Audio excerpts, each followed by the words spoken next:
Perkenalkan, nama saya Mega Mustika Saleng, Standbook A1H1 18048, jurusan Pendidikan Guru Pendidikan Anak Usia Dini, Fakultas Keguruan dan Ilmu Pendidikan Universitas Halu Oleo.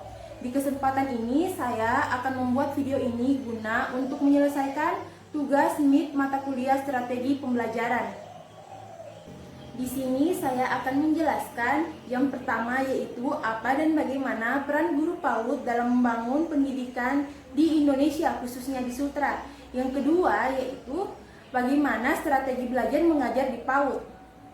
Sebelum saya menjelaskan materi tersebut, terlebih dahulu kita harus tahu apa itu PAUD.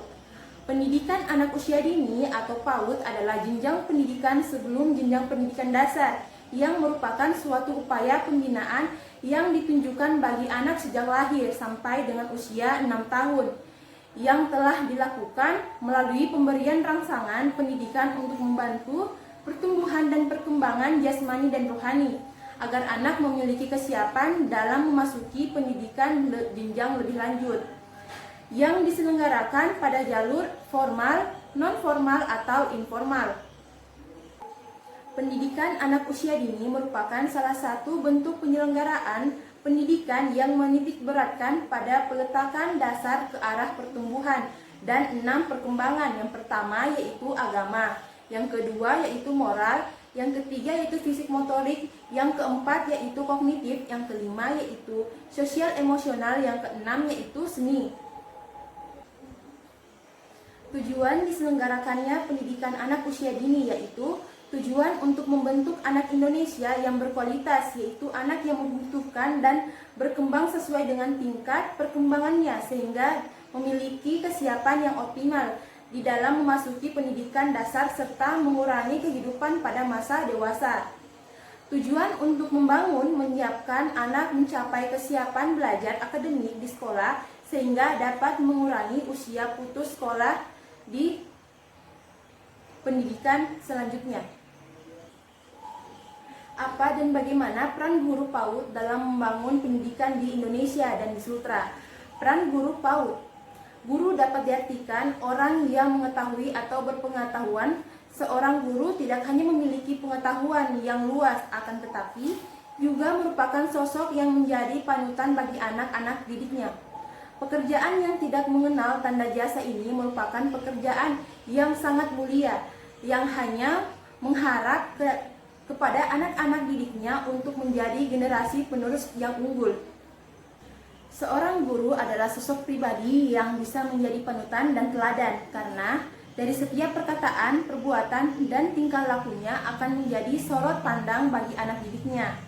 Seorang guru PAUD yang ideal selain memiliki kemampuan profesional sesuai standar yang ditetapkan, semestinya juga membekali dirinya dengan berbagai wawasan dan pengetahuan tentang anak didiknya. Wawasan tersebut sangat diperlukan agar guru dapat mengenali karakteristik anak didiknya dengan baik, meliputi pengenalan tentang perkembangan fisik, motorik, kognitif, bahasa, sosial, emosional, moral, keagamaan, seni, dan kreativitas, termaksud permasalahan yang ditemui dalam berbagai aspek perkembangan tersebut. Tugas guru PAUD bukan hanya mengajar, tetapi juga lebih penting adalah bagaimana memfasilitasi pertumbuhan dan perkembangan. Juga belajar anak untuk dapat berperan sebagai fasilitator. Tentunya guru PAUD harus memiliki pemahaman yang jelas tentang belajar. Belajar terjadi karena adanya proses, yaitu interaksi antara individu dengan lingkungan. Interaksi dengan lingkungan menimbulkan pengalaman, sedangkan hasil yang dicapai setelah belajar adalah perilaku yang meliputi pengetahuan, sikap, dan keterampilan. Terdapat beberapa unsur-unsur dalam belajar, antara proses atau kegiatan, pengalaman perubahan perilaku sebagai seorang guru PAUD. Harus pula memahami prinsip-prinsip belajar anak. Prinsip belajar merupakan ketentuan hukum yang harus dijadikan pegangan dalam melaksanakan kegiatan belajar, sehingga suatu hukum prinsip belajar akan sangat menentukan proses dan hasil belajar. Ada beberapa pendekatan peran guru dalam pembelajaran, antara lain yang pertama yaitu guru berperan sebagai pengajar. Dalam hal ini, guru harus mengajar sesuai dengan kurikulum tanpa melihat minat anak. Yang kedua yaitu guru berperan membelajarkan anak. Pada pendekatan ini, guru berpegangan pada paduan kemampuan yang akan dicapai anak dengan cara memahami minat, perasaan, dan pengalaman anak. Guru berperan sebagai fasilitator dengan memberikan kesempatan kepada anak untuk mengungkapkan pengalaman, perasaannya melalui berbagai interaksi kepada guru maupun teman sebayanya. Dalam hal ini, anak dapat dengan leluasa mengekspresikan apa saja yang ada dalam pikirannya. Pendekatan yang ada semacam ini merupakan pendekatan yang efektif dan terbaik karena anak dapat berkembang secara alami. Bagaimana strategi belajar mengajar di PAUD? Strategi pembelajaran dapat diartikan perencanaan yang berisi tentang rangkaian kegiatan yang didesain untuk mencapai tujuan pendidikan tertentu. Strategi pembelajaran merupakan tindakan atau rangkaian kegiatan termaksud penggunaan metode dan pemanfaatan berbagai sumber daya atau kekuatan dalam pembelajaran yang disusun untuk mencapai tujuan tersebut. Dalam hal ini, tujuan pembelajaran kegiatan pembelajaran ini dirancang sesuai dengan tuntunan kurikulum sekolah untuk mencapai hasil belajar siswa yang optimal dengan memilih pendekatan, metode, media, dan keterampilan tertentu, misalnya membelajarkan, bertanya, dan berkomunikasi. Secara ringkas, strategi pembelajaran merupakan cara pandang dan pola pikir guru agar siswa mampu belajar. Faktor-faktor yang menjadi perkembangan dalam menyusun strategi pembelajaran yaitu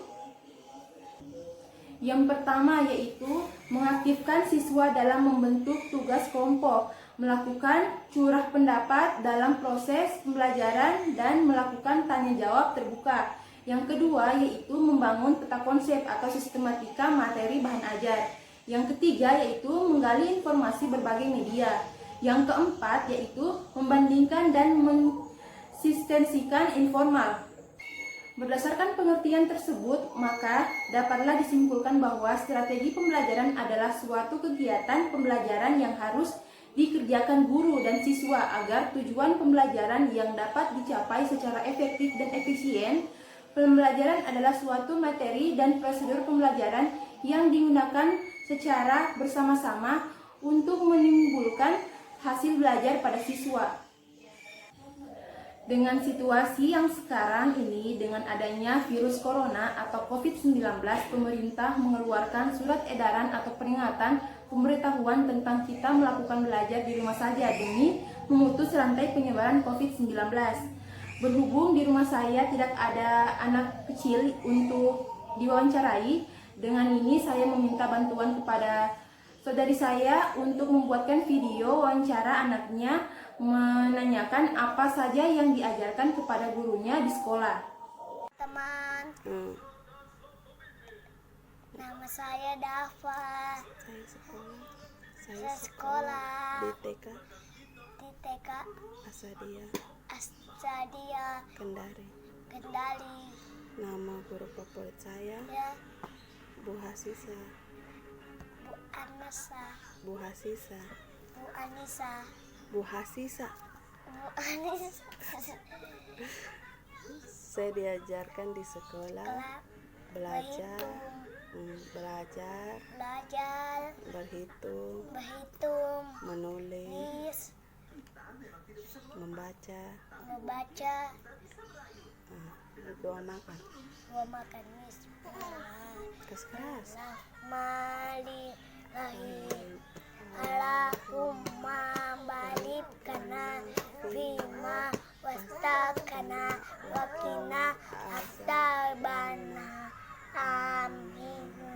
Demikian penjelasan video dari saya. Apabila ada kekurangan mohon dimaafkan. Wabillahi taufiq wal hidayah. Wassalamualaikum warahmatullahi wabarakatuh.